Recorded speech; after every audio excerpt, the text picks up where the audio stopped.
Hello दोस्तों, आज जो रचना हम आपके सामने लेके आए हैं उसका टाइटल है ऑन हिज ब्लाइंडनेस, जिसे लिखा है जॉन मिल्टन ने। जॉन मिल्टन का जीवन काल 1608 से 1674 ईस्वी के मध्य रहा था। दोस्तों, ये रचना आपके यूपी बोर्ड क्लास 12 की अंग्रेजी पाठ्यक्रम में पढ़ाई जाती है, जो कि पोएट्री सेक्शन के तीसरे चैप्टर में शामिल है। ये रचना आज जो हम पढ़ने जा रहे हैं यह एक प्रकार का सोनेट है। किसी भी 14 लाइन की कविता को हम सोनेट कहते हैं, और ये सोनेट जॉन मिल्टन का पर्सनल सोनेट है, क्योंकि इस रचना को इन्होंने अपने ऊपर बेस्ड करके लिखा है। अपनी लाइफ को इसमें डिस्क्राइब किया है जब वे अपनी आधी उम्र में ही अंधे हो जाते हैं। तो इस सोनेट को शुरू करने से पहले हम जॉन मिल्टन के बारे में थोड़ी सी जानकारी आपको देना चाहेंगे। सर जॉन मिल्टन का जन्म 1608 ईस्वी को लंदन में हुआ था। इनके पिता साहित्य और कला प्रेमी थे। मिल्टन की शिक्षा सेंट पॉल स्कूल और फिर उसके बाद क्राइस्ट कॉलेज कैम्ब्रिज में हुई थी। ये 7 साल तक कैम्ब्रिज में रहे। सन 1626 में इन्होंने अपना ग्रेजुएशन कंप्लीट किया और 1632 में इन्होंने अपनी मास्टर की डिग्री हासिल की, यानी कि एमए किया। इनके पिता की ये इच्छा थी कि ये एक पादरी बने, चर्च में रहें, लेकिन मिल्टन को ये पसंद नहीं था। सन 1637 से 1639 ईस्वी तक उन्होंने फ्रांस, स्विट्जरलैंड और इटली के माध्यम से विदेश यात्रा की। उन्हें सरकार में लैटिन सचिव भी नियुक्त किया गया था और 1652 में ये पूरी तरह से अंधे हो गए थे, और अंधे होने के 3 साल बाद उन्होंने फिर से शादी की, लेकिन उनकी जो दूसरी पत्नी थी वो 15 महीने के भीतर ही मर गई। अंधे होने के बावजूद भी इन्होंने कविताओं को लिखना नहीं छोड़ा। उनकी जो प्रतिभा थी उस प्रतिभा को उन्होंने दबाया नहीं। हालांकि वे अपनी बेटियों की मदद लिया करते थे लिखने में, लेकिन फैक्ट की बात यह है कि जो पॉपुलैरिटी उनको अंधे होने के बाद हासिल हुई वो उसके पहले उन्हें कभी नहीं मिल पाई, क्योंकि पैराडाइज लॉस्ट और पैराडाइज रीगेन्ड जैसे महाकाव्य जो उन्होंने लिखे, जिन्होंने अंग्रेजी साहित्य के इतिहास में मिल्टन को एक महान कवि बना दिया, वे रचनाएं इन्होंने अपने अंधेपन में ही लिखी थीं। तो दोस्तों, ये तो था सर जॉन मिल्टन का एक संक्षिप्त जीवन परिचय। अब अगर हम बात करें इनकी इस प्रेजेंट सोनेट की, ऑन हिज ब्लाइंडनेस की, तो इनकी ये रचना इनके श्रेष्ठतम गीतों में से एक है।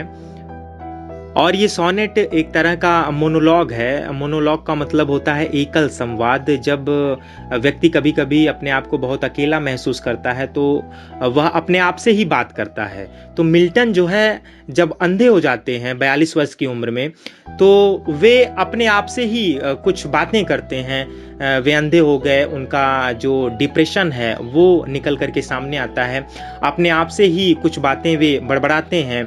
एक बार ईश्वर पर दोषारोपण करते हैं कि कितनी जल्दी मेरी आंखें चली गईं, लेकिन बाद में उन्हें एहसास होता है और वे कन्फेशन करते हैं, और ईश्वर के प्रति उनका जो दृढ़ विश्वास है उस विश्वास को प्रकट करते हुए अपनी कविताओं के माध्यम से वे अपने विचारों की अभिव्यक्ति करते हैं। तो आइए हम शुरू करते हैं आज की हमारी रचना ऑन हिज ब्लाइंडनेस। जब हम इस रचना को पढ़ेंगे तो काफी कुछ बातें क्लियर होंगी। तो चलिए शुरू करते हैं। When I consider how my light is spent, ere half my days in this dark world and wide, and that one talent which is death to hide, losed with me useless, though my soul more bent to serve there with my Maker, and present my true account, lest he returning chide. When I consider, जब मैं इस बात पर ध्यान देता हूँ या जब मैं विचार करता हूँ, how my light is spent, कि किस तरह से मेरी लाइट, मेरा प्रकाश समाप्त हो गया, खर्च हो गया। अब लाइट से मतलब इनके आंखों की ज्योति से है। जैसा कि मैंने पहले ही बताया कि जॉन मिल्टन 42 वर्ष की उम्र में ही अंधे हो गए थे। तो उसी बात पर जब ये सोचते हैं, विचार करते हैं, इन्हें बड़ा दुख होता है और कहते हैं कि जब मैं इन बातों पर विचार करता हूँ कि किस तरह से मेरी आधी उम्र से पहले ही मेरी आंखों की ज्योति समाप्त हो गई, मैं अंधा हो गया, इन दिस डार्क वर्ल्ड, और इस अंधकार में संसार में, एंड वाइड, और जो कि एक विस्तृत संसार है, उसकी बात करते हैं जॉन मिल्टन, और कहते हैं कि जब मैं अपनी आधी उम्र के पहले ही अंधा हो गया तो यह पूरा संसार मेरे लिए एक विस्तृत अंधकार में दुनिया की तरह से लगने लगा। एंड दैट वन टैलेंट, और वह एकमात्र गुण जो मेरे अंदर था कविता लिखने का, उसकी बात कर रहे हैं John Milton, which is death, जो कि अब मृत्यु के समान है, टू हाइड, उसे छुपाना। मेरे अंदर जो कविता करने का एक गुण था, अब यदि मैं उसे छुपाता हूं, यदि मैं कविता नहीं लिखता हूं, तो यह मेरे लिए मेरी मृत्यु के समान है। लॉज्ड विद मी, लॉज्ड का मतलब है पड़ा होना। तो आगे मिल्टन कहते हैं कि लॉज्ड विद मी यूजलेस, मेरे अंदर अब वो प्रतिभा बेकार पड़ी हुई है। दो माई सोल मोर बेंट, यद्यपि मेरी आत्मा अत्यधिक झुकी हुई है, टू सर्व, सेवा करने के लिए, देयर विद माई मेकर, अपने मालिक की तरफ। यद्यपि मेरी आत्मा अपने मालिक की तरफ झुकी हुई है, उसकी सेवा करने के लिए, अपनी कविताओं के माध्यम से, जो मैं कविताएं लिखता था, उन कविताओं के माध्यम से मैं अपने मालिक की, अपने ईश्वर की पूजा करता था, उनकी सेवा करता था। तो वही गुण आज मेरे अंदर बेकार पड़ा हुआ है, फिर भी मेरी आत्मा यह चाहती है, मेरी यह तीव्र इच्छा है कि मैं अपने मालिक की सेवा अपनी कविताओं के माध्यम से करूं, and present my true account, और अपने कार्यों का सही लेखा जोखा, सही हिसाब किताब उनके सामने प्रस्तुत कर सकूं। लेस्ट, लेस्ट का मतलब यहां है कहीं ऐसा ना हो, तो कहीं ऐसा ना हो ही, वह, रिटर्निंग चाइल्ड, वापसी के समय मुझे डांटे। अब देखिए, कवि जॉन मिल्टन को इस बात का भी भय है कि मृत्यु के उपरांत जब वे ईश्वर के पास चले जाएंगे, या जब उनके मालिक से उनका सरोकार होगा, रिटर्निंग से मतलब यहाँ है मृत्यु के बाद, तो उस समय कवि जॉन मिल्टन अपने मालिक को क्या जवाब देंगे, क्योंकि उनको इस बात का भय है कि जब मैं अपने मालिक के सामने जाऊंगा तो मेरा मालिक मुझसे इस बात को पूछेगा कि जो हुनर मैंने तुम्हें दिया था कविता लिखने का, उस हुनर का तुमने प्रयोग क्यों नहीं किया। तब मैं उन्हें क्या जवाब दे पाऊंगा, और जब मैं इस बात का जवाब नहीं दे पाऊंगा तो कहीं ऐसा ना हो कि मेरे मालिक मुझे डांटे इस बात के लिए। इसलिए मेरी यह तीव्र इच्छा है कि मैं अपने मालिक की सेवा अभी भी अंधे होने के बावजूद भी अपनी कविताओं के माध्यम से कर सकूं। Doth God exact day labour light denied. उसके बाद देखिए क्वेश्चन मार्क लगा हुआ है। डोथ का मतलब यहाँ डच से है, क्या गॉड एग्जैक्ट, ईश्वर वास्तव में चाहता है, मुझसे आशा रखता है, डे लेबर, कि मैं दिन भर मेहनत करूं, कठिन परिश्रम करूं, लाइट डिनाइड, लेकिन मेरी आंखें मना कर देती हैं। मेरी आंखों का प्रकाश जा चुका है, इसलिए मेरी आंखें अब मना करती हैं, मैं कठिन परिश्रम नहीं कर सकता। आई फॉन्डली आस्क, और मैं मूर्खतापूर्वक इसी सवाल को, इसी प्रश्न को अपने मालिक से पूछता हूं। But patience to prevent that murmur, लेकिन जैसे ही मैं इस तरह की शिकायत अपने मालिक के सामने करता हूं, पेशेंस, पेशेंस का मतलब है धैर्य, मेरा जो धैर्य है वो मुझे रोक देता है। प्रिवेंट का मतलब है रोकना।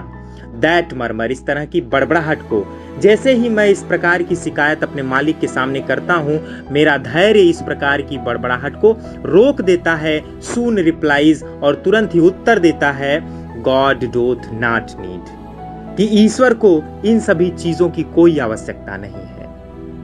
Either man's work or his own gifts, ना तो उस ईश्वर को मनुष्य के द्वारा किए गए किसी कार्य की आवश्यकता है, और ना ही उसके द्वारा हमें जो उपहार प्रदान किए गए हैं उस उपहार के बदले में किसी भी चीज की आवश्यकता है। उपहार से मतलब ये है कि प्रकृति में जितनी भी सारी चीजें विद्यमान हैं, वो सभी, ऐसा माना जाता है कि इन सारी चीजों का निर्माण ईश्वर ने किया है, ये सारे उपहार हमें ईश्वर ने प्रदान किया है।